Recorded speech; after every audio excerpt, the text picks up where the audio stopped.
오늘의 전국 현안 짚어보는 시간입니다. 서정욱 변호사, 장윤미 변호사 나와 계십니다. 어서 오십시오. 안녕하세요. 안녕하세요. 안녕하세요. 네, 이태원 참사 특별법. 일단 특별법의 주요 내용은 이제 진상을 규명하고 또 피해자 유가족 지원하고 재발 방지 대책 마련하는 게 주요 내용인데요. 이태원 참사 특별법에 대해서 지금 제2 요구안이 의결이 됐기 때문에 대통령이 곧 거부권을 행사할 것이라고 취재기자가 전해왔습니다. 먼저 오늘 거부권 의결에 대해서 어떤 생각이세요? 두 가지만 이제 지적하면, 첫째는 이제 영장주의입니다. 우리 헌법에 이제 영장은 엄격하게 절차나 규정이 돼 있잖아요. 그런데 이번에 법에 보면요, 공직자가 이제 2번 자료 안 내면요, 조사위에서 이제 검찰이나 공수처에 영장을 청구할 수 있도록. 이렇게 돼 있습니다. 특별법 내 특별조사위원회 권한 말씀하시는 거예요? 그렇죠. 이런데 조사위가 영장을 이렇게 청구한다? 이게 우리 헌법 질서에 맞는가? 이 문제하고요. 그다음에 두 번째 구성이요. 11명 중에 4명이 여야죠. 근데 3명을 국회의장이, 국회의장은 지금 이게 야당입니다. 의장이 유족들 단체와 협의해서 3명을 정해요. 그렇다면 누구도 자기 사건에 자기가 조사위원이나 재판관이 될 수는 없잖아요. 그럼 공정성이 없죠. 따라서 이제 유족 단체에서 3명, 그것도 국회의장은 민주당입니다. 이런 데 3명, 그럼 7대 4가 돼요. 이 위원 구성이 공정하냐, 법에 맞느냐, 이런 데 여러 우려가 있기 때문에 거부권 행사하는 거고, 이 법안 자체를 폐기하자는 게 아니고, 이런 데 독소 조항만 빼면 재협상 여지가 있다는 거예요. 그럼 특별조사위원회의 권한과 구성을 재협상해서 여야가 합의하면 된다는 거예요? 그렇습니다. 그럼 그동안은 야당이랑 협상을 안 했었나요? 협상 계속 하지 않았었나요? 했는데 민주당이 일방적으로 계속 밀어붙인 거 아닙니까? 의석수 가지고. 자, 장윤미 변호사님, 네. 오늘 홍익표 원내대표가 이태원 특별법 이거 거부권 행사하고 또 지원 방안 내놓는 것은 결국 유가족과 국민을 모욕하는 것 아니냐라고 비판했거든요. 근데 조금 전에 특별위원회 권한과 구성에 대한 비판을 지금 여당에서 지금 하고 있거든요. 그게 여야 간의 협상을 하고 했었던 거 아니에요? 굉장히 국민의힘이 소극적이었던 것으로 알고 있습니다. 시간이 상당히 많았죠. 이 문제 제기를 진작에 구체적으로 했다라고 생각하지 않습니다. 사실상 지연하고자 했죠. 대통령께서도 거부권 행사를 하면서 그럼 유족 지원 방안을 모색하겠다고 했지만 유족들이 원하는 게 돈이 아닌 것으로 알고 있습니다. 돈을 넘는 국민들까지, 유족분들까지 정말 정확하게 원하는 것은 왜 이런 참사가 대한민국 한복판에서 159명의 청년들이 사망했는데 어느 누구 하나 법적으로나 정치적으로 제대로 된 책임을 짓지 않는 것인지 묻고 있는 겁니다. 그래서 특별법이 힘을 얻었던 거고 국회 통과까지 됐던 것인데 대통령이 이런 유족의 염원을 사실상 거부권 행사로 부정을 한다? 상당히 이해하기 어려운 측면이 있고요. 한동훈 비대위원장 마찬가지입니다. 한동훈 비대위원장이 국민의힘의 의원총회에 처음 참석했을 때 공식 안건이 이태원 특별법을 재부의해 줄 것을 대통령께 요청하겠다는 안건이었죠. 이게 어떻게 대한민국의 집권 여당이 할 수 있는 책임 있는 정치라고 할 수 있겠습니까? 진상조사를 한다고 하면은 오히려 여당이 더 이 부분에 대해서 발벗고 나서야 되는 거 아니겠습니까? 만약에 여당에서 야당의 재협상을 요구한다면 그 특별위원회 권한과 구성에 대해서는 재협상할 수 있는 사안으로 보고 있나요? 재협상할 수 있었다고 과거형으로 말씀드릴 수 있을 것 같습니다. 이미 국회를 통과한 거 아니겠습니까? 이 민주당이 단독으로 통과시킨 겁니까? 아닙니다. 야당의 여러 의원들이 힘을 합쳐서 통과시킨 겁니다. 이런 걸 입법권이라고 하고 국회의 권한이라고 이야기하는 겁니다. 이걸 몇 차례 지금 헌법상 부여된 권한을 토대로 거부권 행사하고 있습니까? 헌법에는 포괄적으로 거부권 행사할 수 있게 돼 있거든요. 그렇지만 입법 내나 해외의 어떤 여러 정책들을 보면 굉장히 제한적으로 거부권 행사하는 게 맞습니다. 이게 삼권 분립을 존중하는 거고 민주주의의 근간이기 때문에 그렇습니다. 지금 일단은 전체적인 내용이 유가족 지원 방안 좀 들어가 있고요. 진상 규명도 들어가 있어요. 근데 피해자 유가족 측에서는 계속 요구하는 게 좀 더 진상을 더 규명을 해야 한다라는 입장이 굉장히 앞서 있거든요. 여당의 입장은 뭐예요? 지원하고 그 부분에 대해서요. 지원하고 이제 진상 규명도 전폭적으로 동의합니다. 진상 규명을 진상 은폐를 누구 합니까? 다만 헌법 질서에 맞게 네. 해야 되잖아요. 예. 아무리 이게 목적이 진상규명이 옳더라도 헌법에 영장주의라는 게 또 있잖아요. 예. 그러면 이제 그 법 질서에 맞게 진상규명을 하자 적법하게 예. 이런 데 취지고요. 네네. 우리가 이제 그 세월호나 그때 몇 번이나 위원회를 구성했지만 처음에 더 밝혀진 게 시원하게 밝혀진 게 뭐가 있습니까? 예. 사회적 참사위원회도 마찬가지. 예산을 이게 1,000억 이상 썼는데 예. 뭘 밝혔습니까? 결국 위원들 뭐 외국 출장 갔다 와서 두세 줄짜리 보고서 쓰고 예. 이랬지 않습니까? 예. 저는 야당이요. 자꾸 사회적으로 큰 참사가 있을 때마다 오로지 이게 표만 보고 혹시 이게 정부 대통령 공개할 소재가 없나 이런 식으로 이게 정쟁에 이용하는 이게 문제예요. 예. 정쟁에 이용하는 게 문제다. 오늘 정부에서는 명분도 실익도 없이 국민의 분열만 심화시킬 수 있다. 그걸 우려하더라고요. 그런 정부의 입장은 어떤 생각이세요? 이걸 총선을 앞두고 민주당이 정말 정치적으로 이용한다면요. 그리고 국민들이 그렇게 보신다면요. 이거는 정말 역풍 맞을 겁니다. 예. 큰 국민들의 예. 외면을 받을 겁니다. 예. 이거는 오히려 국민들의 염원을 싣고 국민들의 염원 그리고 더더군다나 유족분들이 원하시는 방향을 담은 법안 아니겠습니까? 네. 이걸 어떻게 정치적으로 유족들의 어떤 그런 뜻도 오염시키고 이런 건 오히려 여당과 대통령실 아니겠습니까? 예. 이거는 해야 되는 법안이고 대통령께서도 이런 국정 운영은 좀 철회하시는 게 맞다고 생각합니다. 알겠습니다. 자, 어제 이태원 특별법 제2안건 국회회의 국무회의 상정을 하루 앞둔 상황이었는데 윤석열 대통령하고 한동훈 비대위원장 오찬 회동을 가졌죠. 오찬 회동하고 또 차도 마시고 해서 2시간 40분 정도 오찬 회동을 가졌는데 여기에 대한 평가는 엇갈리고 있습니다. 먼저 오늘 유상범 의원, 고민정 최고위원이 라디오 인터뷰를 했는데 듣고 오겠습니다. 어느 쪽도 이것이 오래 가서는 여러분 총선이라는 가장 절대절명의 상황에서 이게 양쪽에 큰 피해가 있을 수밖에 없다는 건 다 공감을 했기 때문에 오래 가지는 않을 거라고 저는 생각을 했습니다.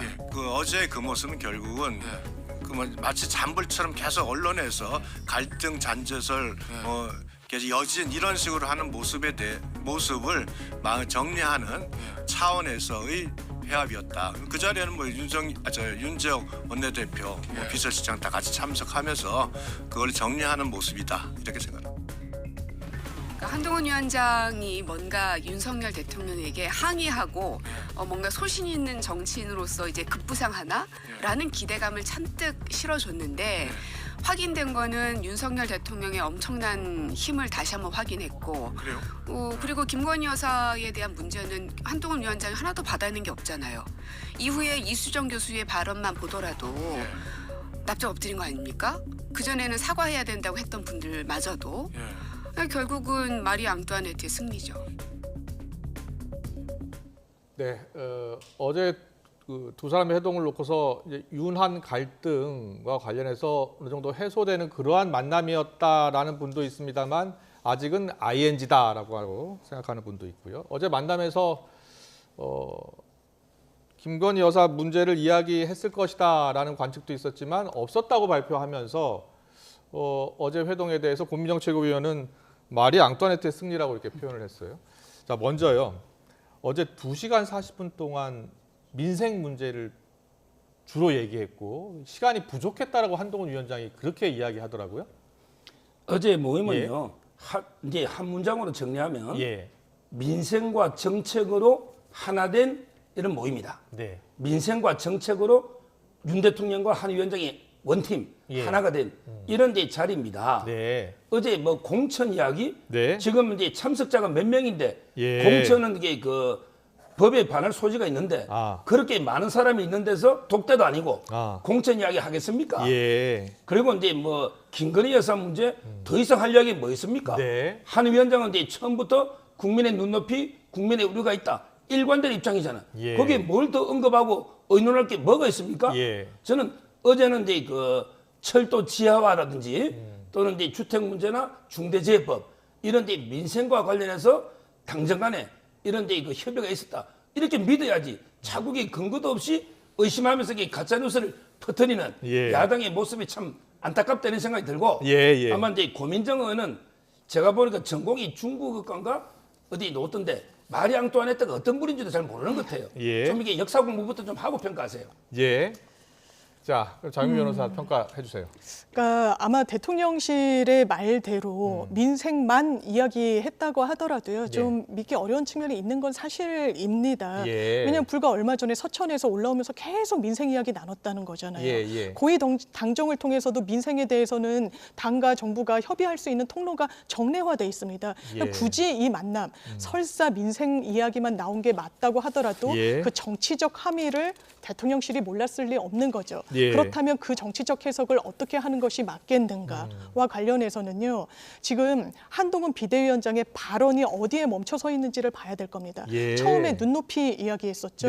아쉬운 점이 있다라고 김건희 여사의 명품백 수수에 대해서 이야기했습니다. 그러자 사퇴 종용이 있었고요. 그 뒤에 마지막 발언은 내가 김건희 여사에 대해서 사과를 요구한 적이 있었던가요?에서 멈춰 있습니다. 그런 상황에서 더 진일보한 발언도 없고 사과 요구까지는 나아가지 못하는데 대통령실에서 이 만남을 왜 주선했겠는가, 왜 만나자고 했겠는가, 정말 민생을 이야기하는 데 목표가 있다라기보단 이게 어쨌든 갈등이 봉합됐다, 마침표다, 대통령 뜻대로 가는 것이다, 가닥이 잡혀간다라는 정치적 신호를 보내는데 목표가 있었다는 것은 부인할 수 없을 겁니다. 그렇다면 만약에 승패로 이 부분을 진단한다면 누구의 승이고 누구의 패입니까? 한동훈 비대위원장의 패라고 보는 시선이 전 무리하다고는 생각하지 않습니다. 자, 그러면 윤한 갈등은 계속되고 있다라고 보세요? 어떻게 보세요? 전 계속되고 있고 더 가속화될 가능성이 있는 게 정치적인 변수가 놓여 있기 때문인데요. 이른바 공천 아니겠습니까? 대통령실에서도 김건희 여사를 전면적으로 내세우진 않았습니다. 사천 논란을 비판의 수단으로 삼았던 거죠.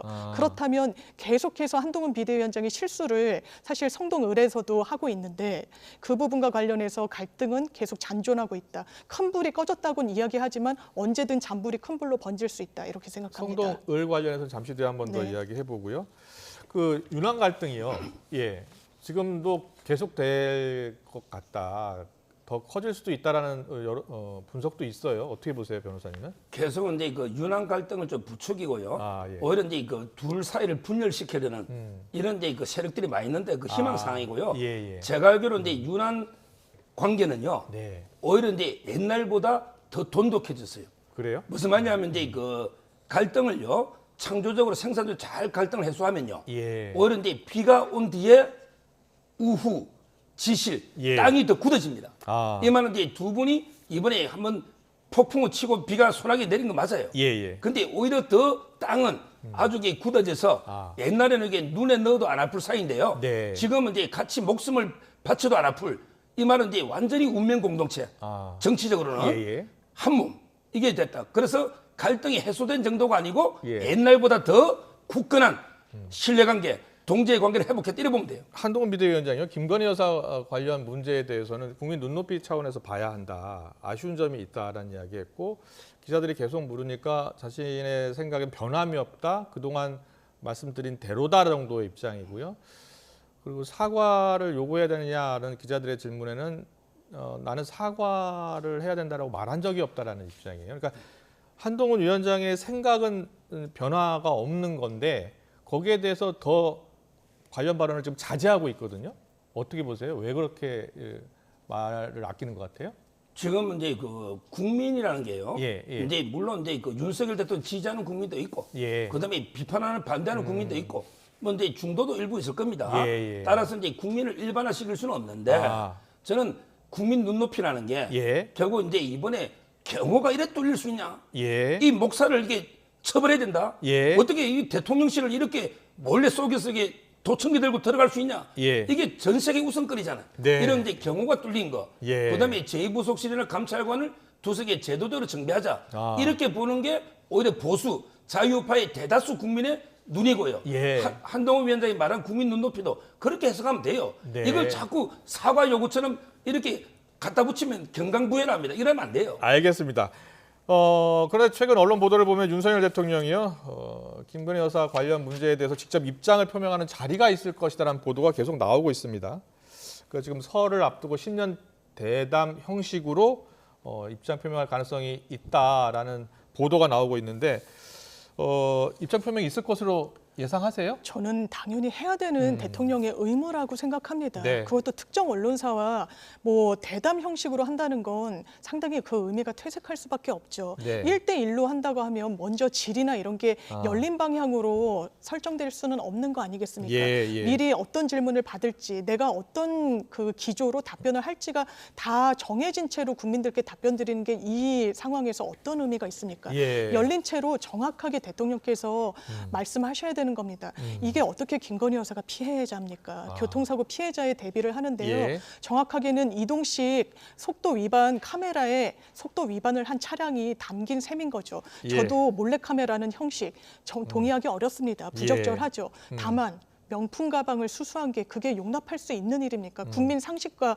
눈높이에 맞는 영부인의 태도입니까? 예. 행위입니까? 그 부분에 대해서 저는 김건희 여사가 직접 나서는 거는 모르겠습니다. 예. 대통령께서 본인의 부인과 관련한 이런 국민들의 우려 섞인 시선에 대한 불식을 해줄 의무가 있는 거 아니겠습니까? 예. 그런데 1대1로 그것도 신년 기자회견 여야 할 것 없이 진보 보수 할 것 없이 역대 대통령들은 신년에 기자들을 만났습니다. 예. 왜? 국민들이 묻는 말에 대답하기 위해서요. 여러 질문이 쌓여지고 있는데 그거에 대해서 답변하지 않겠다? 저는 그거는 온당한 태도는 아니라고 생각합니다. 알겠습니다. 자, 윤석열 대통령 신년 대담을 통해서 김건희 여사 문제도 이야기할 것 같습니까? 그렇게 보세요. 그럼 어떻게 이야기할 것 같습니까? 당연히 이제 그 언급이 있을 것 같아요. 언급이 질문이 있을 것 있으니까. 같다. 예. 근데 어떻게 내용은 뭐냐? 99%의 해명과 1%의 유감. 예. 99% 어떻게 해명하고 어떻게 유감? 사건의 있은 그대로. 아. 이거는 이제 최악의 정치 공작이다. 예. 이런 이제 그걸 사실대로 팩트를 해명하고 그다음에 1%의 유감은 뭐냐? 예. 아까 말한 것처럼 이게 경호 뚫린 거라든지 아. 또는 이제 제9속세 설치 못한 거 예. 또는 이제 감찰관 이런 부분에게 유감을 표하면서 앞으로 이렇게 개선하겠다. 예. 이렇게 놀지 사과는 없을 거예요. 신년 대담 형식으로 지금 정리가 되고 있는 것 같은데 신년 기자회견 형식은 어땠을까요? 뭐 저는 이제 뭐 기자회견을 하든 예. 아니면 이제 뭐 여러 가지 이제 형식은 바베큐 파티도 있고 여러 가지 이제 예, 형식은 예. 많죠. 예. 근데 아마 이제 이번에는 좀 진지하게 한 언론과의 그 좀 깊이 있는 예. 이런 이제 질문과 대답을 하기 위해서 또 여러 사람이 하면 또 이게 질문이 좀 이게 중구난방이 될 수가 있어요. 네. 그래서 이제 이번에는 그래 하지만 앞으로는 이게 다양한 형식의 기자회견을 저는 많으면 많을수록 좋다. 예. 기자회견은 네. 앞으로 이게 좀 바뀌어야 된다고 저는 봅니다. 알겠습니다.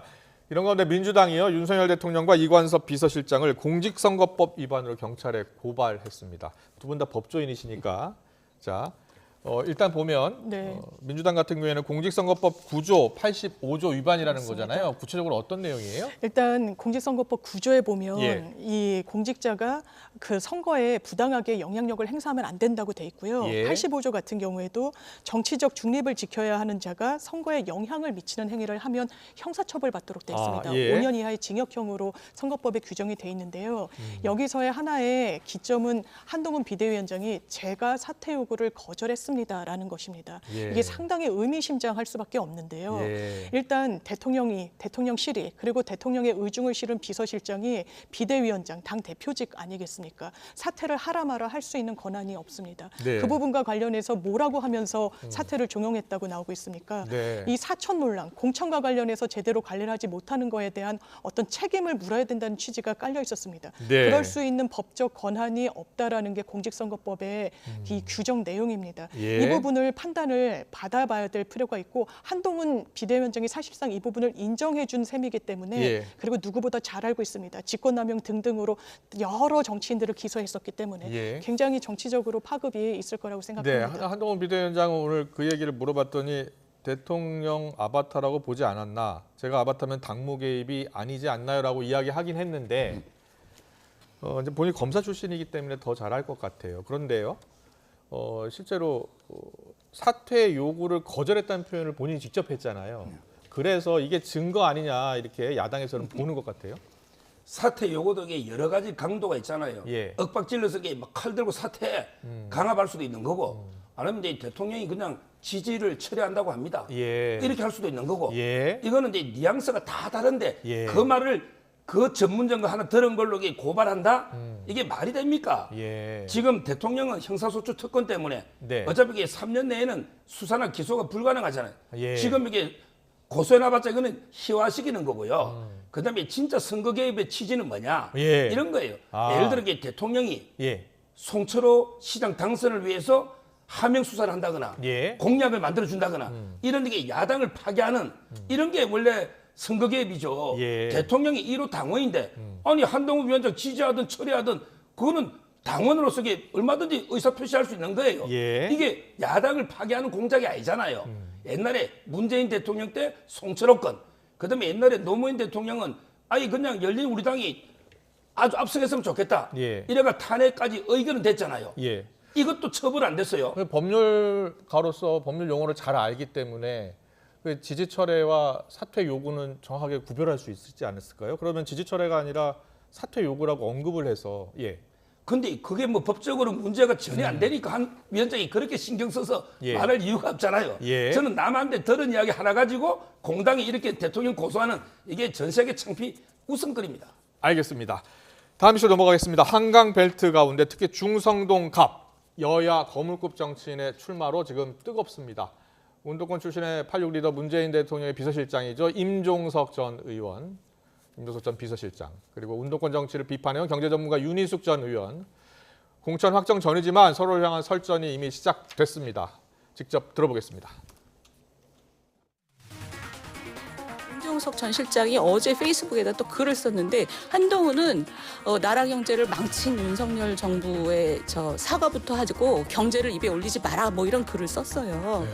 근데 제가 보니까 그걸 뒷받침하는 그 얘기들이 숫자를 제대로 해석도 못하는 거예요. 어떻게 저런 사람이 비서실장을 했을까 싶을 정도로 기본적인 게 안 돼 있어요. 한동훈 위원장이 지금 임종석이 살리냐 윤희숙이 살리냐 했을 때는 자기 그 역할에 맞는 역량을 전혀 가지지 못한 세대가 586 세대라는 뜻입니다. 한동훈 위원장이든 윤희숙 전 의원이든 군사구태타 세력한테는 그렇게 관대하면서 그 당시에 어려움을 무릅쓰고 싸웠던 그 운동권이라는 사람들한테 운동권이라는 프레임을 씌워서 공격을 합니까? 지금 민주당의 50대 의원들이 상당수가 과거의 민주화운동을 경험했죠. 그러나 그 이력만 가지고 지금 자리에 와 있는 게 아니잖아요. 그것 중에 잘못된 게 있으면 구체적으로 지적하면 될 일이지 그 세대를 전부 묶어서 프레임을 씌우고 비난하고 중상모략하는 거는 구태 정치 중에 구태 정치죠. 전 의원, 임종석 전 비서실장, 전 의원 두 사람 모두 사실 지금 공천 받은 건 아니에요. 네. 그렇죠.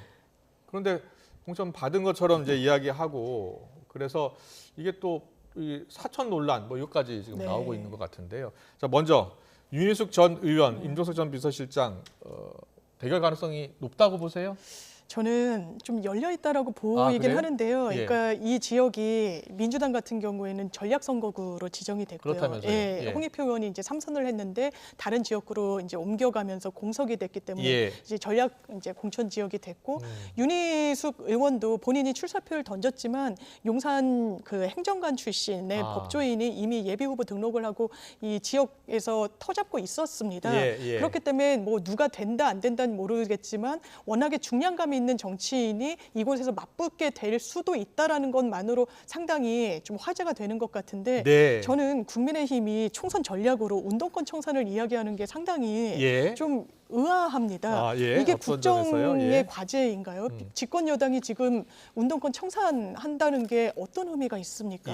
그리고 지금 어려운 민생, 경제, 안보 챙겨야 될 게 여러 가지가 있고 이번 총선에서도 유권자분들이 그런 부분을 보지 않겠습니까? 운동권 청산이라는 게 얼마나 소구력을 가졌다고 생각하시는지 이게 선거 프레임만으로 이렇게 계속해서 언급을 한다면 그런 저는 동의하기 좀 어려운 측면이 있고요. 좀 선거 전략으로는 상당히 아쉽다. 그리고 운동권 무능력하다라고 이야기를 하고 싶어 하시는 것 같은데 국정 운영의 경험이 있습니다. 만약에 이게 정무적으로 유권자에게 선택을 받지 못할 거라고 생각하면 그간의 선거에서 이른바 386 의원들이 어떻게 선택을 받았겠습니까? 개개인으로 봐야 되는 부분을 뭉뚱그려서 프레임화한다? 이거는 선거 전략으로도 별로 좋아 보이지는 않습니다. 네. 선거 전략으로 프레임화로 운동권 청산 좋지 않은 것 같다라는 분석을 해주셨는데 어떻게 보세요? 저도 이게 민주화 운동 한 게 죄는 아니에요. 근데 그 후에 민주화 운동에서 이제 1, 2년 교수 갔다가 군대 3년 면하고 그다음에 배지 달고 그다음에 보상금 돈 받고 그다음에 유공자법 만들어서 아들까지 대를 이어서 누리자. 이게 문제라는 거예요. 예. 민주운동 젊을 때 한 번으로 얼마나 많은 특혜와 기득권을 누렸고 이분들이요. 예. 과거에 그 음모란의 깨구리식으로 계속 갇힌 사고를 하다 보니까 지금 윤석열 대통령도 전두환으로 보이는 거예요. 하나로 보이는 거예요. 이렇게 닫힌 사고를 하니 예. 지금 이게 세상이 변했어요. 이제는 4차 산업혁명, 우주항공 이런 데 경제 전문가가 필요한데 예. 그 과거에 화염병 그 위에 공부한 게 하나도 없잖아요. 이런 세력은 당연히 이제 시대 정신이 바뀌었기 때문에 저는 예. 청산되리라 보는 거예요. 예. 그런데 윤희숙 전 의원이 여기 아직 공천 확정된 건 아니죠. 그렇죠. 예. 그런데 공천은 시스템에 따라 되는 거예요. 그러니까요. 근데 한동훈 비대위원장이 윤희숙 전 의원을 언급을 하더라고요. 윤희숙 전 의원과 임종석 전 실장이 누가 더 잘하겠느냐 이렇게요. 그렇게 언급이 나오면서 옛날에 김경률 비대위원 마포울 출마와 비슷한 발언이네라고 하는 분들도 있더라고요. 물론 이제 거기 뛰고 있는 뭐 권호연 변호사나 그러니까요. 거기에 뛰고 있는 분은 좀 이제 아무래도 그게 불만이 있을 수 있겠지만 예. 그렇지만 이제 한 위원장의 뜻은 선명하게 전체적인 총선 구도 예. 이걸 짜는 과정에 이제 홍보를 한 거기 때문에 네. 저는 넓은 틀에서 이해가 됩니다. 그렇군요. 그런데 임종석 전 실장이 아직 후보로 확정되지 않았고 또 친명계에서는 거기 가지 말고 용산 같은 데 가서 정면 승부 보는 걸 어떻게 했느냐 이런 의견들이 좀 있나 봐요. 네. 근데 지역구를 어느 지역구를 나가는지는 본인의 결단 아니겠습니까? 예, 그러니까 외부에서 뭐 가타부타 왈가왈부하기에는 좀 적절하지 않은 측면이 있고요. 예. 이 지역은 어쨌든 임종석 전 실장이 본인이 이제 한양대학교를 나오고 처음에 정치에 첫 발을 내딘 지역으로서의 또 의미가 본인에겐 있는 겁니다. 예. 거기서 유권자들의 판단을 받고 싶다는 그런 의지마저 뭔가 폄훼하는 거는 전 온당하지 않다라는 생각을 하고 있습니다. 그렇군요. 하나 더 한번 여쭤볼게요. 추미애 전 법무부 장관은 임종석 전 실장 불출마해야 되는 것 아니냐라고 이야기하고 있잖아요. 네. 그 부분은 지금 어떻게 보세요? 인사 실패에 대한 책임을 지라는 취지인 것 같습니다. 예. 여기에 인사 실패는 검찰총장 윤석열 검찰총장을 앉힌 부분에 대한 어떤 반성이 있어야 되는 게 아니겠냐. 윤석열 대통령을 네. 대선 후보 만든 사람은 그렇습니다. 추미애 전 장관 아니냐라고 또 임종석 비서실장 그렇게 얘기하더라고요. 그렇죠. 임 전 실장은 그렇습니다. 이제 검찰총장 후보군들 중에 예. 윤석열 당시 후보가 엄청나게 검찰 개혁의 의지를 드러냈다라는 거죠.